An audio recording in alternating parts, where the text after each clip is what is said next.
Ambassador Hannah Park walked into the massive council chamber, her heart pounding as she looked up at the towering alien delegates. The room was bigger than any stadium she'd ever seen, with walls made of some kind of crystal that seemed to glow from within. Representatives from hundreds of different worlds sat in floating pods, their strange forms casting weird shadows across the floor. She'd been preparing for this moment for months. In her hands were data tablets containing the most important information humanity had ever discovered, information that could save trillions of lives across the galaxy.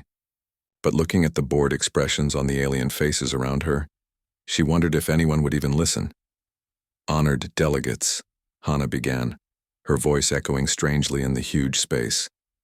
"I come before you today with urgent news. Our deep space monitoring stations have detected something terrifying moving in the void beyond our galaxy." A few of the aliens shifted slightly, but most continued their private conversations. The Zephyrian Chancellor, a creature that looked like a giant octopus, covered in jeweled scales, waved one of his tentacles dismissively. His translator box crackled to life with a voice that sounded like grinding metal. "Another human with another dramatic story," he announced to the chamber. "These newcomers always think they've discovered something earth-shattering." Laughter rippled through the assembly. The Krillians, who looked like walking tanks made of black metal, pounded their armored fists against their chairs. Their clicking language came through the translators as harsh chuckling. Even the ethereals, beings of pure energy that floated in containment fields, pulsed with what Hannah had learned was their version of amusement. But Hannah pressed on. She activated her first hologram, showing a three-dimensional map of dead solar systems they'd discovered at the galaxy's edge. "Look at this pattern," she said, pointing to clusters of empty space where stars once burned. "Every 73,000 years, something comes through this region and strips it clean. Not conquered, not destroyed in war, but harvested down to the last atom." "Impossible," declared General Vorthak of the Krillian Warcast, his voice booming through his suit speakers. "We have records going back millions of years. Nothing could threaten the combined might of the Dominion." Hannah felt frustration building in her chest. She pulled up another display, this one showing energy signatures that made no sense according to known physics. "Our scientists have been studying quantum echoes from these regions.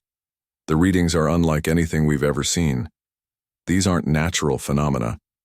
Something intelligent is behind this, something that treats entire star systems like a farmer treats wheat fields." The Chancellor's tentacles writhed with what Hannah now recognized as disdain. "Humans have been part of our dominion for barely 50 years. You're like children trying to lecture their elders about monsters under the bed. We've faced extinction-level threats before. We've survived galaxy-spanning wars, cosmic storms, and entities that could devour stars. Our combined fleets number in the millions. Our technology spans dimensions we haven't even taught you about yet." Around the chamber, other delegates nodded agreement. The Vegan Collective, tall, pale beings with oversized heads, transmitted their thoughts directly to each other, their mental laughter feeling like ice in Hannah's mind. The stone-like titans of Kepler simply ignored her completely, their attention focused on some internal debate about mining rights. Hannah's voice grew more desperate. "Please, just look at the evidence. We've found archaeological remains on dead worlds, structures that were built by civilizations far older than any of ours. They all show the same signs of sudden, complete abandonment. Not war, not plague, not natural disaster. It's like entire populations just vanished overnight." She showed them images of empty cities, perfectly preserved but lifeless. Streets where no one had walked for thousands of years. Buildings that looked like they were waiting for their inhabitants to return from work, dinner still sitting on tables, children's toys scattered in playgrounds that would never hear laughter again. "The pattern is accelerating," Hannah continued, her voice cracking slightly. "Our long-range sensors show gravitational anomalies moving inward from the galactic rim. Whatever did this to these worlds is coming back, and it's heading straight for the populated core systems." But the more evidence she presented, the more the aliens seemed to dismiss her. To them, humanity was just the latest species to join their ancient empire. Humans were barely out of their home solar system when the Dominion found them. What could such a young race possibly know that civilizations millions of years old had missed? The ethereal collective finally spoke, their combined voice sounding like wind chimes in a hurricane. Young species often suffer from apocalyptic fantasies. It's a natural part of psychological development. When first encountering the vastness of space, you'll grow out of it. 3 hours. Hana had been speaking for 3 hours, showing them everything humanity had discovered, every piece of evidence they'd gathered. Her throat was raw, her hands shaking from exhaustion and frustration, but she could see it in their alien eyes, in their body language, in the way they'd already started planning their lunch meetings. They thought she was a fool. "The Dominion has stood for millions of years," the Chancellor announced, clearly ready to end the session. "We have weathered cosmic storms, defeated galaxy-spanning empires, and tamed forces that would terrify lesser species. Whatever phantoms your people think they've discovered in empty space, I assure you our defenses are more than adequate." As the delegates began filing out of the chamber, chattering among themselves about more important matters like trade agreements and territorial disputes, Hana stood alone at the podium. Her data tablets felt heavy in her hands, filled with information that could save countless lives if anyone would just listen. That night, as alien cities sparkled with celebration and the Dominion's leaders congratulated themselves on another successful council session, human ships began their quiet exodus from civilized space. While the galaxy's most powerful species dismissed their warnings as primitive paranoia, humanity started the largest evacuation in their history. They'd tried to warn everyone. Now they could only save themselves and hope they were wrong. But deep in her heart, as Hana watched the last human transport disappear into dark space, she knew they weren't wrong at all. Captain Jin Lee was halfway through his morning coffee when the emergency beacon started screaming. The sound cut through the quiet hum of his patrol ship like a knife, making every crew member on the bridge freeze in place. After 6 months of routine patrols along the outer rim, they'd gotten used to the peaceful silence of deep space. This was different. This was wrong. "Captain," his communications officer called out, her voice tight with concern. "We're getting distress signals from the Kepler border systems. Multiple signals, sir. Dozens of them." Jin set down his coffee cup, the liquid still steaming in the recycled air of the bridge. Something cold settled in his stomach as he looked at the tactical display. Red dots were blinking across 3 entire star systems, each one representing a world that had been peacefully going about its business just hours ago. "What kind of distress signals?" he asked, already knowing he wouldn't like the answer. "That's the problem, sir. They're not really distress signals. They're more like automatic emergency broadcasts, the kind that activate when all other communications suddenly stop working." Jin had been in space long enough to know what that meant. When colonies went silent all at once, it usually meant something catastrophic had happened. Pirates didn't have the firepower to take out entire star systems. Natural disasters didn't spread across multiple worlds simultaneously. This was something else entirely. "Set course for the Kepler terminus," he ordered. "Maximum speed." The journey took 18 hours, and with each passing minute, more signals appeared on their screens. Not distress calls, but the ghostly automated messages that space stations sent out when no one was left alive to turn them off. By the time they reached the edge of Kepler space, Jin's crew was staring at their instruments in disbelief. "Sir," his sensor operator whispered, "I'm not reading any life signs. Not from the planets, not from the space stations, not from any of the ships that should be in orbit." Jin felt his mouth go dry. The Kepler terminus housed nearly 2 billion people across 3 worlds, mining colonies, research stations, trading posts that had been busy centers of commerce for centuries. "You didn't just lose 2 billion people overnight. Take us in closer," he ordered. Full sensor sweep. What they found made no sense. The planets were still there, still orbiting their star in perfect formation, but as their scanners penetrated the atmosphere, the readings became impossible to believe.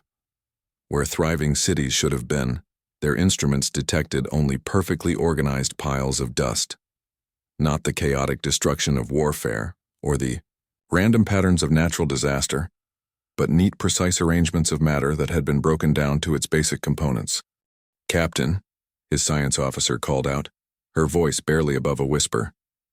"I'm detecting traces of the population, but they're They're in the form of organized molecular structures. It's like someone took apart every living thing on these worlds and sorted the pieces by atomic weight. That's when they saw the ships.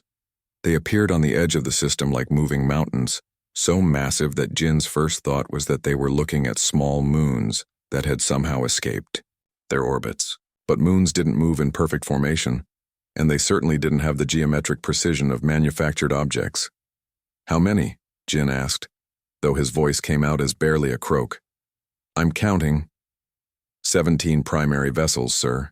Each. One is approximately the size of Earth's moon. There are smaller ships too, maybe a few thousand of those, but they're still larger than our biggest dreadnoughts." Jin stared at the tactical display, trying to process what he was seeing.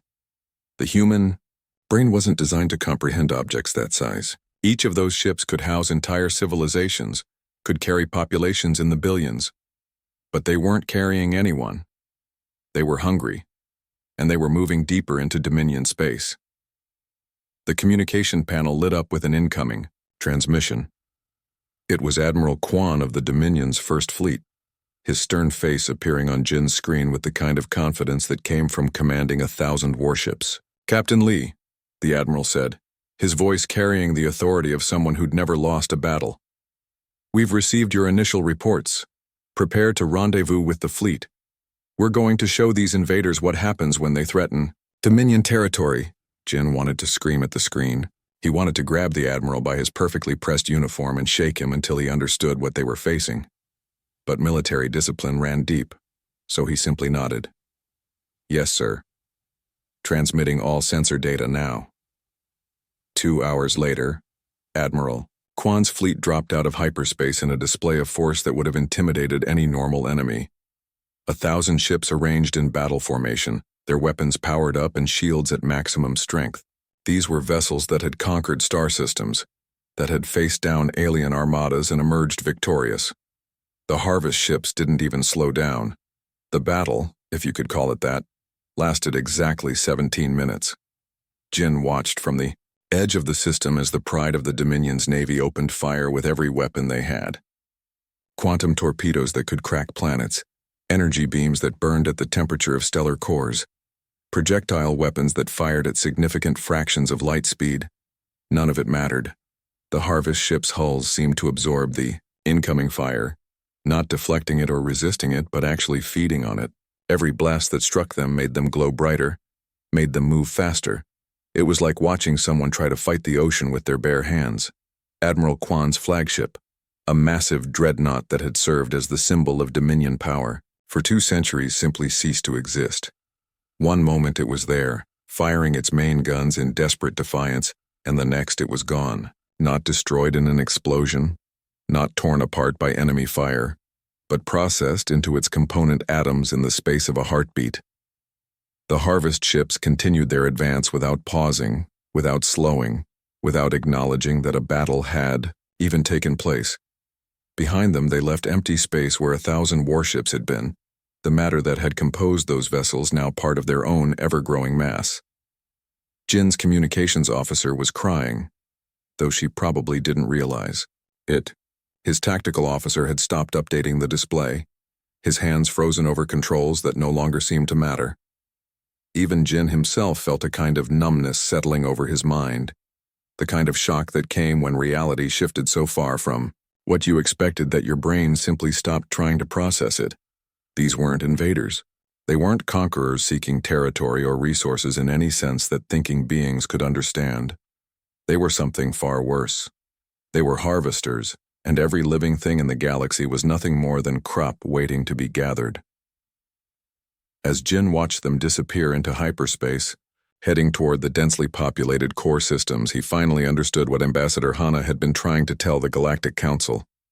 Humanity hadn't been paranoid. They'd been right.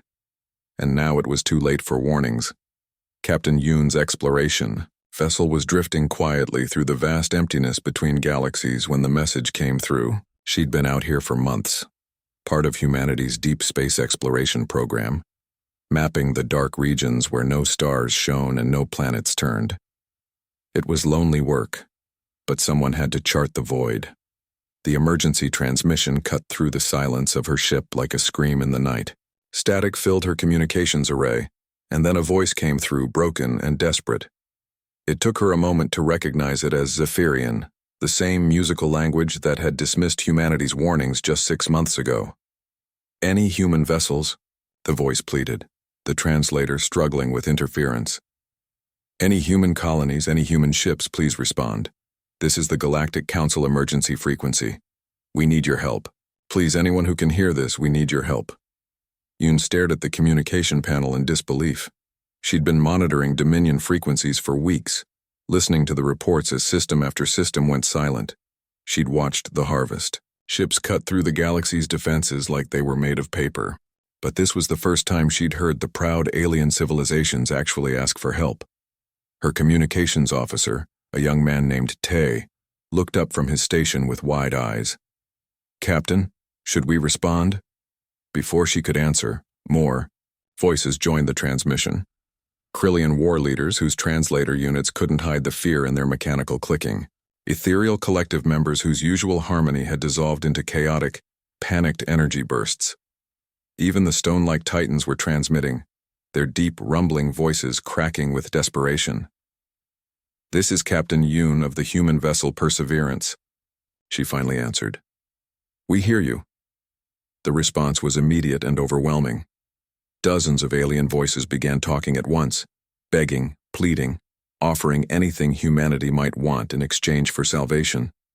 It would have been satisfying if it wasn't so tragic. These were the same beings who had laughed at Ambassador Hana's warnings, who had called humans paranoid children afraid of monsters under the bed.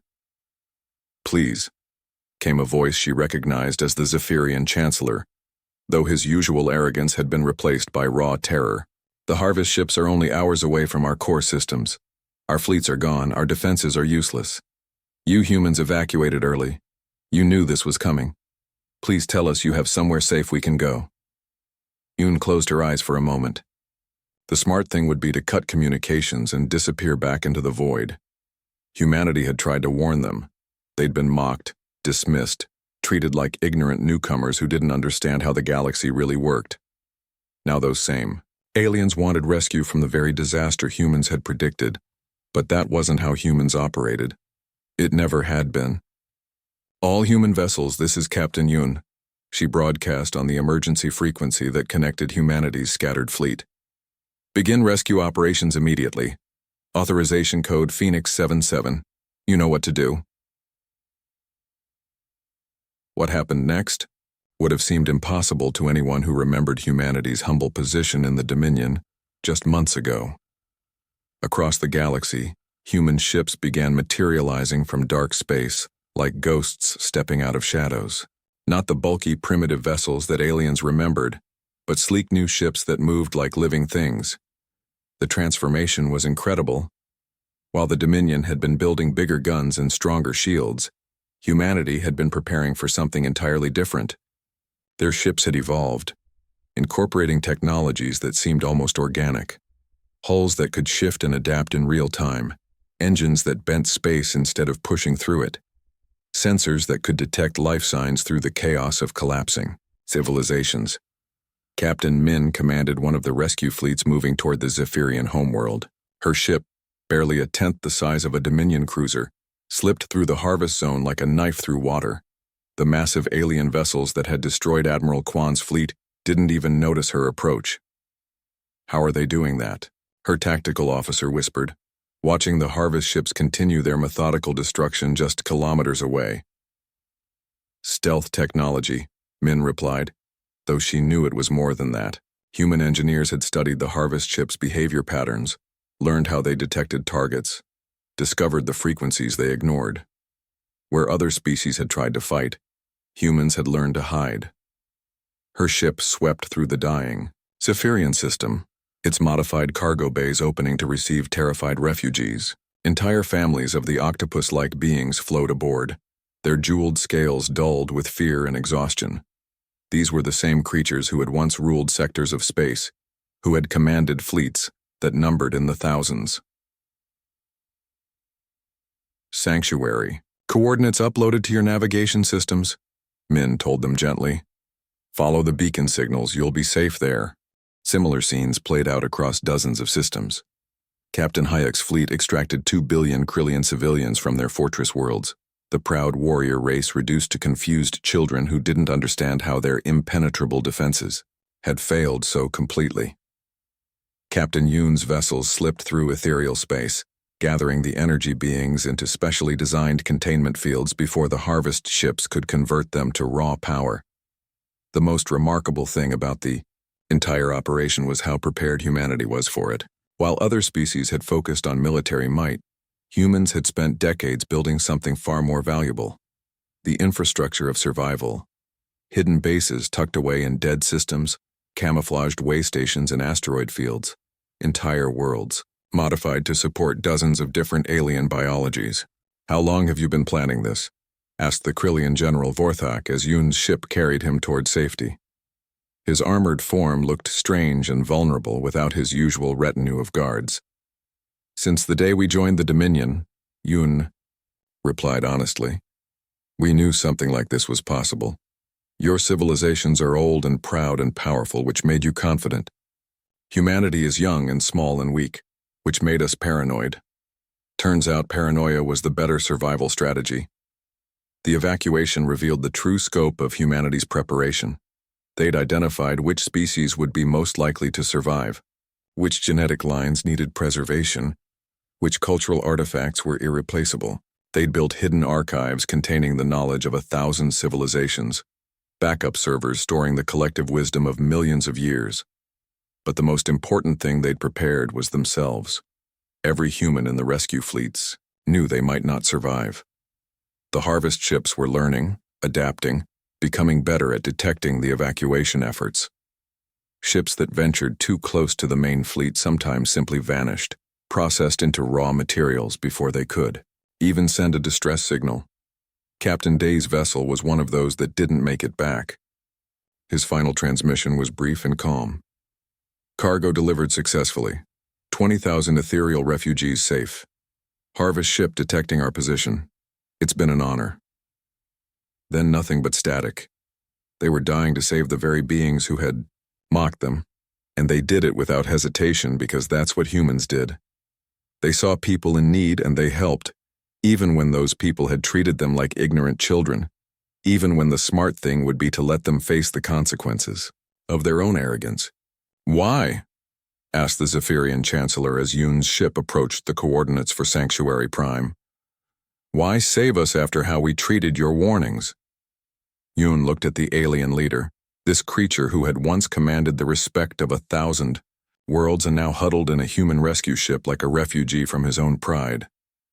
"Because that's what humans do," she said simply. "We adapt, we survive, and we save who we can, even when they probably don't deserve it." The Chancellor's tentacles drooped with something that might have been shame. Outside the viewports, the lights of Sanctuary Prime grew brighter, welcoming the survivors of the galaxy's greatest civilization to their new home among the stars. Admiral Hannah Park stood in the command center of Sanctuary Prime, surrounded by holographic displays that showed the greatest rescue operation in galactic history unfolding in real time. What had once been Ambassador Hannah, the woman who'd pleaded with the Galactic Council to listen to humanity's warnings, was now the coordinator of an evacuation that would determine whether entire species survived or disappeared forever. The command center buzzed with controlled chaos. Human officers worked alongside alien refugees who'd proven useful in the rescue efforts, their voices mixing in a dozen different languages as they tracked thousands of ships moving through the dying galaxy. Giant screens showed the positions of harvest fleets, the locations of hidden refugee camps, and the complex dance of evacuation vessels trying to save as many lives as possible. "Status report," Hannah called out, her voice cutting through the noise. Lieutenant Sung looked up from his station, exhaustion clear in his eyes. He'd been working for 36 hours straight, coordinating evacuations from the Krillian sector. 2 billion Krillians extracted from the fortress worlds, Admiral. Their genetic samples and cultural databases are secure in Vault 7. We managed to save about 40% of their total population. 40%. In any other context, that would be a disaster of unimaginable proportions. But when facing an enemy that left nothing behind, saving even 4 out of 10 lives felt like a miracle. "What about the ethereals?"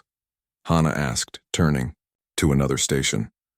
Captain Yan, one of their best pilots, shook her head grimly. 300 million rescued from their meditation stations, but we lost contact with the deep space monasteries. The harvest ships got there first. She paused, her voice catching slightly. "Admiral, these beings lived for thousands of years each. We're talking about the loss of millions of years of accumulated wisdom and experience." Hana felt the weight of those numbers settle on her shoulders.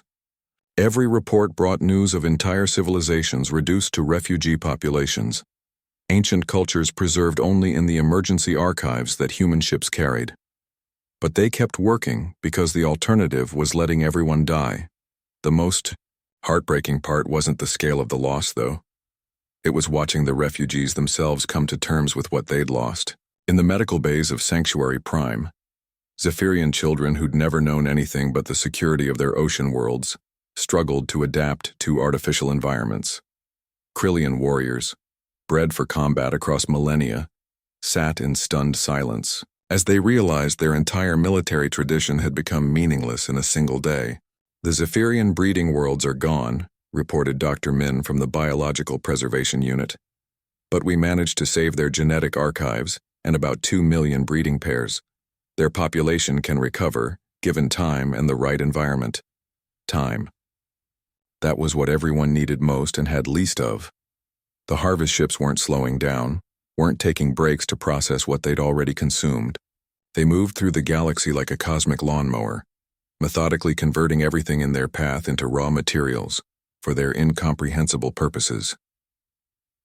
Commander J burst into the command center, his uniform torn and his face streaked with exhaustion.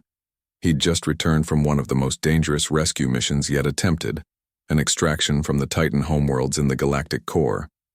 "Report," Hana said, though she could already see the answer in his expression. "We got maybe 100,000 of them out," Jay said, slumping into a chair. "The Titans and Admiral, they tried to fight.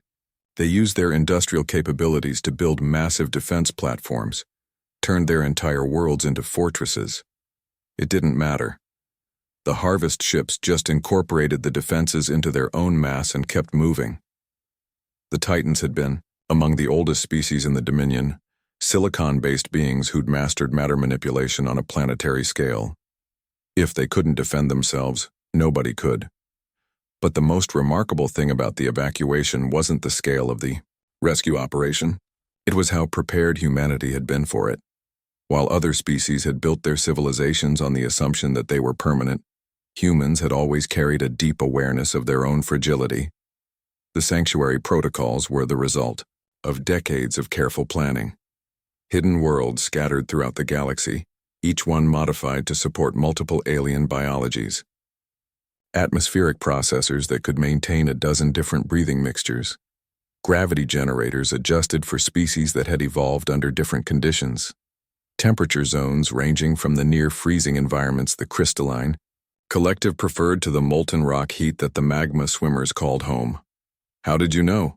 asked General Vorthak, the Krillian military leader who'd once dismissed human warnings as primitive paranoia. He stood beside Hana now, his armored form dwarfed by the humans around him. "How did you prepare for something like this when civilizations millions of years older than yours never saw it coming?" Hana looked at the tactical display, watching, as another human rescue fleet disappeared into the void, carrying thousands of refugees toward safety. "Because we're young," she said simply. "You species had time to forget what extinction felt like. You'd conquered so much space, lived through so many millennia, that you started thinking you were permanent. Humanity never had that luxury." The conversation was interrupted by an emergency alert. Captain Kim's voice crackled through the communications array, tight with stress and determination. "Sanctuary Prime, this is Rescue Fleet 7. We've located a group of survivors in the Altair system, but the harvest ships are closing in fast. We can save them, but we won't be able to get out before detection. Request permission to proceed with extraction." Everyone in the command center knew what that meant. Captain Kim's ship and crew would be discovered by the Harvest Fleet, and discovery meant death. But those survivors wouldn't get another chance. Permission granted, Hana said without hesitation. All available ships, prepare to assist Rescue Fleet 7 if possible. This was the part that broke her heart over and over again. Human crews volunteering for missions they knew would probably kill them, dying to save aliens who'd treated humanity like ignorant newcomers just months ago. There was no anger in it, no desire for revenge or superiority, just the simple human instinct to help people in need, even when those people had mocked and dismissed them. 20 minutes later, Kim's final transmission came through. Evacuation successful. 40,000 Vegan collective members aboard and en route to Sanctuary Echo. Harvest ship has detected our position. We're not going to make it out, but the refugees are safe. It's been an honor serving with you all. The silence that followed was broken only by the quiet weeping of the alien refugees who understood what they'd just witnessed. Beings who'd ruled star systems for millions of years, now dependent on the sacrifice of a species they'd considered primitive. "Sir," Lieutenant Park called out from the sensor station, "I'm showing successful evacuations from 12 more systems. Total refugee count is now approaching 400 billion individuals. 400 billion lives saved. It was an impossible number. A feat that would have been unthinkable to accomplish under normal circumstances. But these weren't normal circumstances, and humanity had spent decades preparing for the impossible." The evacuation continued through the long galactic night, with human ships darting through the chaos like fireflies in a storm. Each successful. Rescue was a victory against extinction. Each saved life a promise that something would survive the harvest. And through it all, Hana stood in her command center, watching over the greatest rescue in history, knowing that humanity had found its true purpose among the stars, not as conquerors or explorers, but as guardians of life itself. 18 months had passed since the first harvest ship crossed into Dominion space, and the galaxy had become a graveyard. Admiral Hana Park stood at the observation deck of Sanctuary Prime, looking out at stars that no longer had worlds orbiting them. Where 10,000 thriving civilizations had once filled the cosmos with light and life, fewer than 50 hidden refugees now sheltered the survivors in carefully maintained darkness. The silence was the worst part. Space had always been quiet, but this was different. This was the absence of everything that had made the galaxy alive. No trade broadcasts between merchant fleets, no diplomatic channels buzzing with negotiations, no distress beacons from ships in trouble, because there were no ships left to get into trouble, just the endless void and the patient hum of human-built life support systems keeping the last remnants of galactic civilization breathing. "Admiral," called out Communications Officer Tay from his station, "we're receiving the final confirmation. From Deep Space Monitor Station 7, the harvest fleets have moved beyond our sensor range. They're heading toward the Magellanic Clouds." Hana nodded, feeling a mixture of relief and profound sadness. The harvesters were gone, moving on to consume other galaxies, other civilizations that would face the same choice the Dominion had faced.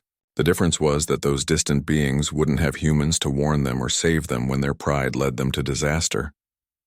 Behind her, the Survivor Assembly was gathering for what everyone knew would be the most important meeting in galactic history. Representatives from over 100 species filled the chamber, but where once thousands of delegates had argued over territory and trade routes, now barely 200 individuals spoke for all that remained of their peoples. The Zephyrian Chancellor, his once proud tentacles now pale and trembling, approached Hana with something that looked like shame in his large, dark eyes. "Admiral Park," he said, his translator struggling with the emotional weight in his voice, "before we begin the formal session, I need to say something to you personally." Hana turned to face him, this being who had once dismissed humanity's warnings, with contemptuous laughter. "What is it, Chancellor?" "I was wrong," he said simply. "We were all wrong. When Ambassador Hana came to us with your warnings, we should have listened. We called your people paranoid, primitive, obsessed with impossible scenarios. But you saw what we refused to see, and when the end came, you saved us from our own arrogance." Similar conversations were happening throughout the chamber. Krillian war leaders who'd mocked human weakness now understood that strength meant nothing against an enemy that could turn your weapons into part of their own mass. Ethereal scholars who'd dismissed human intuition as unscientific now realized that sometimes wisdom came from the heart rather than the mind. But Hana felt no satisfaction in being proven right. There was no joy in watching proud civilizations reduced to refugee status, no pleasure in seeing ancient cultures preserved only in emergency archives. Being right about an apocalypse was the worst kind of vindication imaginable.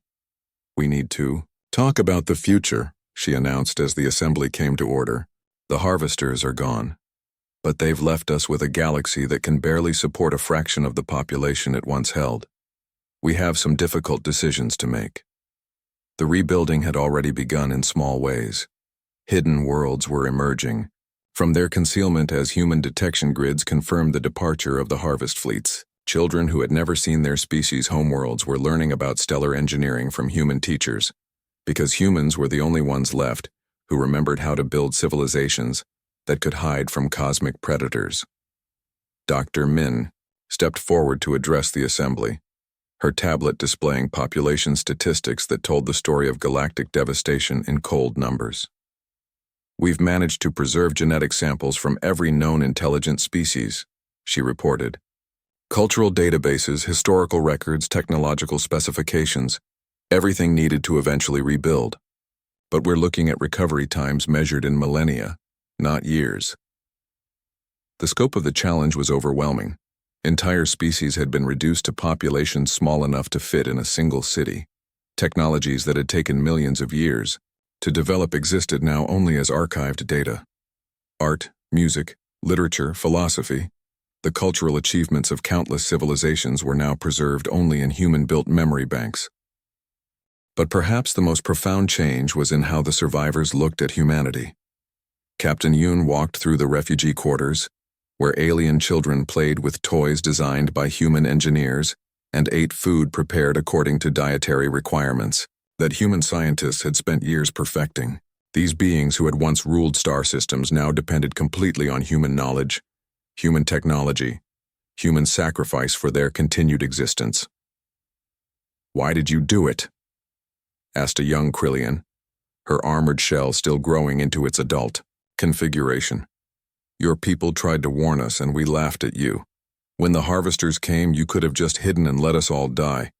Why did you save us?" In knelt down to the child's level, thinking about how to explain something that was so fundamentally human that other species struggled to understand it.